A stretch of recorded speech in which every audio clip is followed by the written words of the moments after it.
US and China seems to finally have reached an agreement on the tariffs, at least for the next 3 months. Bitcoin, Ethereum, and the overall crypto market has performed very well, but usually after a huge rally in a short span of time, we tend to see a little bit of a sideways action before going for the next leg up, which is exactly what we saw in November after Trump's election, and now most likely is what we're going to be seeing again. So let's talk about all of this in today's video.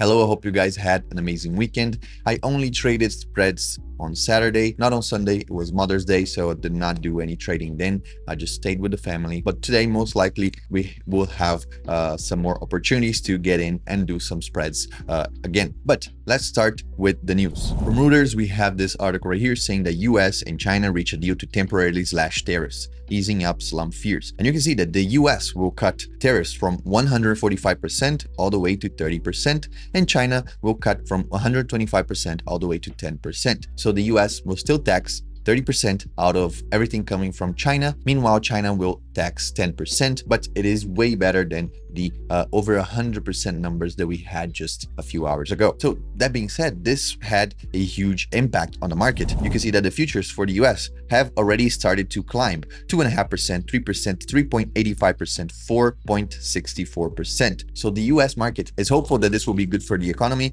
and we can see, so most likely the S&P 500 will open with a gap, and that is good for us. So that being said, you look right here at our coins and you see Bitcoin at 103,806, Ethereum at 2,536, XRP at 245, BNB at 678.34, Solana at 174. So our favorite coins are doing very well. My spot wallet is up 15% in just this weekend. So very good. I was even chatting with some friends. Even Ricardo mentioned that Ethereum most likely will perform well, but other altcoins will also do fine. So for example, Stellar, Sui, those are doing very good. And I have a little bit of those in my spot wallet, for example, and they're performing super well. That being said, regarding Ethereum, BlackRock is talking with the SEC for a possible ETF on Ethereum with staking. So that will be pretty much synthetic dividends on top of your ETF. Of course, I personally am not a huge fan of ETFs because, again, not your keys, not your crypto, especially if you don't even have keys because it is an ETF.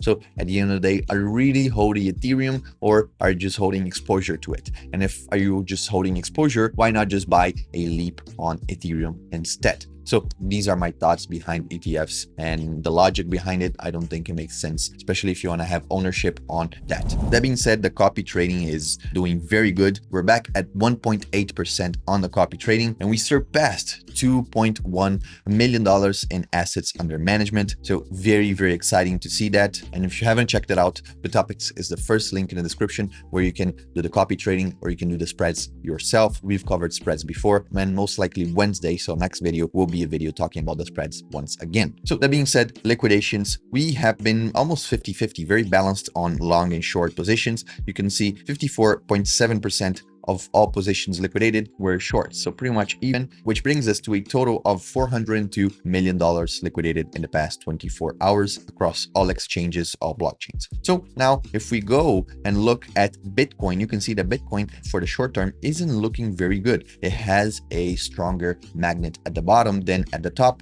and we can actually see that a huge wick on this green candle right here, which had strong volume, but we lost momentum. But we did touch the 105,700 here. Still, the momentum wasn't good, so we lost that and we went down. So now we most likely are going to be looking at this number right here, which is the 103,000 flat. So that would bring us right around here. So I think once we get close to this, we're going to be holding on top of the moving average, which we did before. You can see right here, we tested it again or very close to it. So most likely we're going to be bouncing on this again. So by switching to the daily, you can see once we have huge explosions, we go sideways a bit. We bounce back on the averages. And now most likely we're going to do the same thing right here. We should meet the averages right here. Maybe we're going to go sideways for a little bit, and then we should see all-time highs once again. This is how I see it playing for Bitcoin. If you look at liquidations on Ethereum, you can see Ethereum has a strong interest point at the bottom as well. You can see we saw right here a huge liquidation. Then we went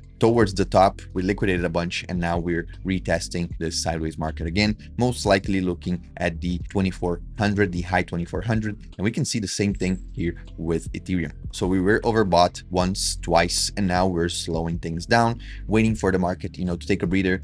We touched the top of the Bollinger, so most likely we're going to be testing the bottom of the Bollinger, which coincides with these numbers that we saw back there on the liquidation heat map, which should be right around right here, the 2485, 2479, around these numbers. So most likely in the short term, we're going to see a bounce right here and then shoot back up. Maybe we go sideways and maybe we just go back up and rally. Last but not least, Solana. Solana has a strong magnet at the top at the 180, 181. So if you look right here, the 180 is right here. So above the current tops right here that we saw, which was around 180. So the 181 is a little bit above the current top, which requires a lot of movement for us to reach that.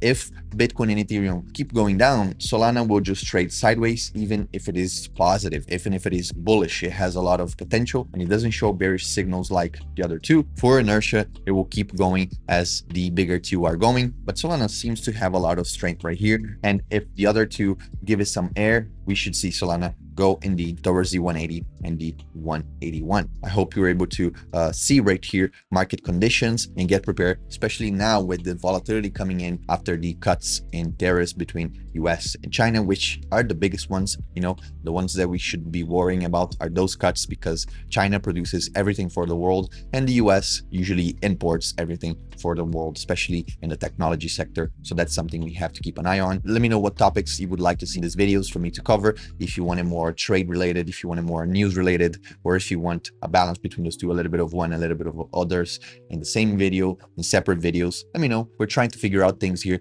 to get the best content for you guys, but we need your feedback. Otherwise, all of this is pointless. So thank you very much for watching all the way to the end of the video. Hope you guys had an amazing end of the weekend, and I hope this is a very profitable weekend for everyone of us. I'll see you Wednesday. Take care.